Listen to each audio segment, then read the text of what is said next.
Assalamualaikum warahmatullahi wabarakatuh. Bismillah, alhamdulillah, wassalatu wassalamu ala rasulillah wa ala alihi wa sahbihi wa mawalah, amma ba'du.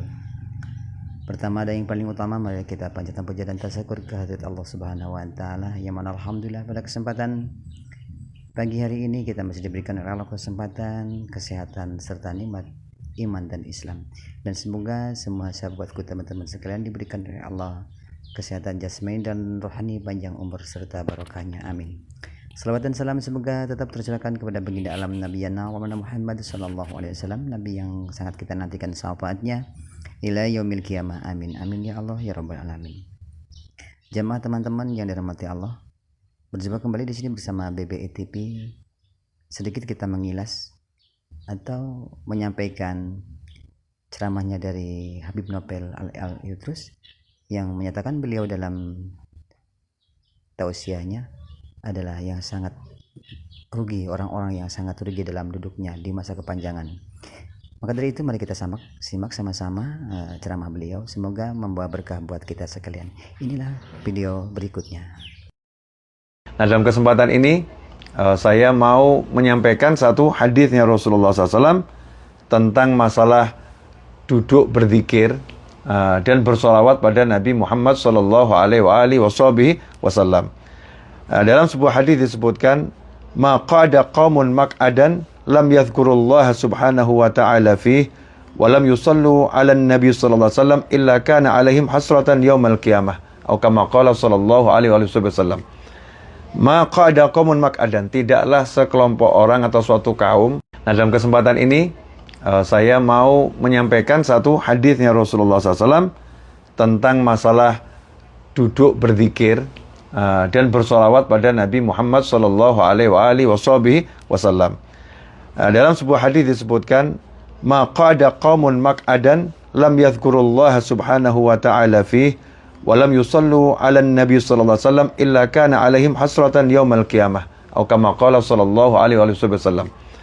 Maqada qaumun maq'adan, tidaklah sekelompok orang atau suatu kaum, bisa jadi juga satu orang, duduk di suatu tempat, lam yadhkurullah subhanahu wa ta'ala fi, di tempat itu dia tidak berzikir kepada Allah subhanahu wa ta'ala, wa lam yusallu 'ala nabi sallallahu, dan tidak bersolawat kepada baginda Muhammad sallallahu alaihi wasallam, melainkan alaihim hasratan yaumal qiyamah, duduknya itu akan menjadi penyesalan yang sangat besar buat dia nanti di hari kiamat. Nah, kita akan bahas dalam waktu yang nggak panjang, insya Allah. Mudah-mudahan barokah dan manfaat untuk semuanya. Ya, yang pertama di sini ya, duduk di suatu tempat. Ya. Duduk di suatu tempat itu kalau di dalam agamanya Allah Ta'ala ada aturannya. Jadi tidak sembarangan duduk. Ya. Tidak sembarangan duduk. Duduk itu ada aturannya. Jangan sampai kita duduk seperti duduknya kambing, duduknya kucing, ya, duduknya kuda, nggak pakai aturan, mau duduk, mau bangun. Nah, kalau Muslim, duduk itu ada aturannya, duduk ada adabnya. Di antaranya, kita kalau datang di suatu tempat, itu dilarang duduk di suatu tempat yang sudah menjadi kebiasaan seseorang duduk di tempat itu. Jadi misalnya ada satu majelis, ada satu sudut, fulan biasa duduk di situ, maka kita nggak boleh datang tiba-tiba duduk di sana. Itu nggak boleh. Nah, itu adab dalam Islam. Bagaimana kita menghargai tempat yang biasa diduduki oleh seseorang. Ya, ada beberapa adab dan aturan dalam duduk. Nah, di antaranya kita kalau duduk disunahkan untuk berzikir dan bersolawat kepada Allah Ta'ala dan solawat pada Nabi Muhammad SAW. Suruh zikir dan solawat. Karena itu diajarkan kalau mau duduk disuruh baca Bismillahirrahmanirrahim wassallallahu ala sayyidina Muhammadin wa ala alihi wasallam. Itu kalau duduk.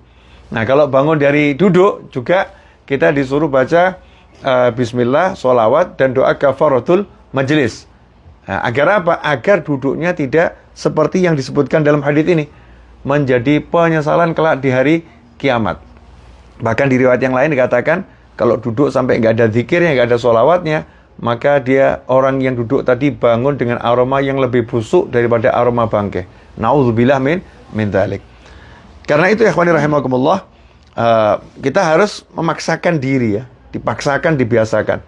Saya mau duduk maka kita paksakan baca bismillah, atau kita baca la ilaha illallah, ya, atau apapun zikir, kemudian kita lanjutkan dengan sholawat pada Nabi Muhammad sallallahu alaihi wasallam. Nah, hikmahnya apa itu? Hikmahnya Allah tidak mau Rasulullah SAW itu dilupakan.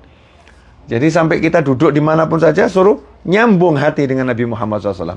Dimanapun, nggak boleh hati kita putus dari Rasulullah sallallahu alaihi wasallam. Nah, kalau udah kita duduk ingat sama Rasulullah SAW, ya otomatis kita akan terlindungi. Ya, kita akan terjaga. Rahmatnya Allah akan turun, malaikat akan berdatangan. Otomatis kalau malaikat berdatangan, rahmat turun, ya setannya akan menyingkir. Tapi coba perhatikan, dari mulai pagi sampai malam tadi, duduk kita yang baca sholawat yang mana? Nah, duduk kita yang nggak baca sholawat yang mana? Mana yang lebih banyak? Duduk yang sambil sholawat, atau duduk yang tanpa sholawat? Duduk yang dengan berzikir, atau duduk yang tanpa zikir? Padahal cuma sederhana. Bismillahirrahmanirrahim. Allahumma sholli ala Muhammad. Ya Rabbi sholli ala Muhammad. Sederhana. Tapi kenapa itu kok seringkali lewat, seringkali nggak terlaksanakan, ya, seringkali terlupakan? Karena setan itu ada. Ya, setan itu berjuang, jangan sampai ini orang ini duduk baca zikir, jangan sampai orang ini duduk baca sholawat. Karena kalau dia duduk berzikir, dia duduk bersolawat, dia diampuni oleh Allah Subhanahu wa Ta'ala, dapat rahmat, untung duduknya. Nah, itu merugikan setan. Maka setan berjuang jangan sampai kita ingat ya berzikir dan bersolawat. Nah, sederhana, tapi kalau kita amalkan hasilnya luar biasa. Sehingga kalau diambil makna kebalikannya, siapa yang duduk berzikir, siapa duduk bersolawat kepada Nabi Muhammad SAW, maka duduknya akan menjadi keuntungan ya, yang sangat besar di hari kiamat, dan keuntungan yang sangat besar saat hidup di alam dunia ini. Nah, kalau sudah kerugian, Allah bilang kerugian, berarti tempatnya itu tidak barokah. Bayangkan di sudut-sudut rumah kita, kita duduk nggak pernah berzikir, kita duduk nggak pernah bersolawat, maka sudut-sudut rumah kita nih nggak diberkati, ya, nggak ada barokah dari Allah Subhanahu wa Ta'ala. Akhirnya yang datang ke rumah kita, na'udzubillah ya, semoga itu nggak terjadi, yang berdatangan adalah setan. Ya, setan ini berdatangan dari segala penjuru, kumpul di rumah kita. Kenapa? Karena kalau duduk kita nggak zikir, kalau duduk kita nggak solawat. Nah, kalau sekedar duduk disuruh zikir dan suruh solawat, maka tentunya kalau kita mengkhususkan ya suatu majelis hanya untuk zikir dan solawat, itu jauh lebih luar biasa.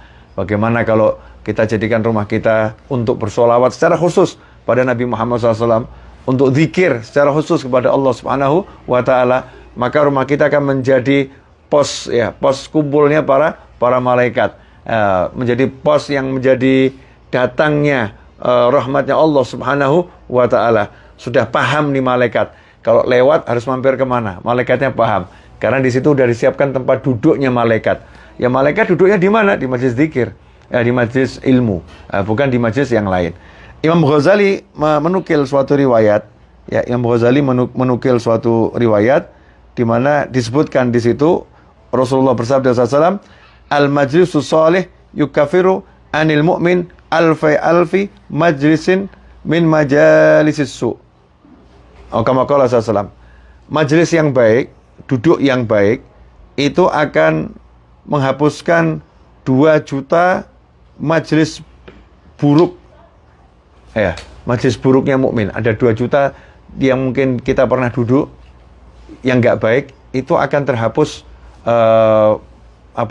keburukannya itu akan terhapus kalau kita duduk di tempat yang baik. Otomatis kita nggak usah repot-repot cari majelis yang baik-baik. Duduk kita bisa jadi baik kok. Ya, nggak usah jauh-jauh cari, saya harus ke majelis taklim ini, majelis taklim ini. Mulai dari yang kita bisa duduk kita sendiri loh. Tiap hari kita kan duduk. Jadikan itu jadi majelis duduk yang baik. Dengan apa? Dengan mulai berzikir dan bersolawat. Apalagi kalau kita datang ke majelis ilmu. Apalagi kalau datang ke majelis khatmil Quran. Ya, apalagi kalau kita datang ke majelis as-shalah ala Nabi Muhammad SAW, majelis solawat. Apalagi kita datang ke majelis di ta'allum wa ta'lim yang khusus gitu ya. Maka tentu di sana akan lebih banyak hal kebaikan yang kita dapatkan.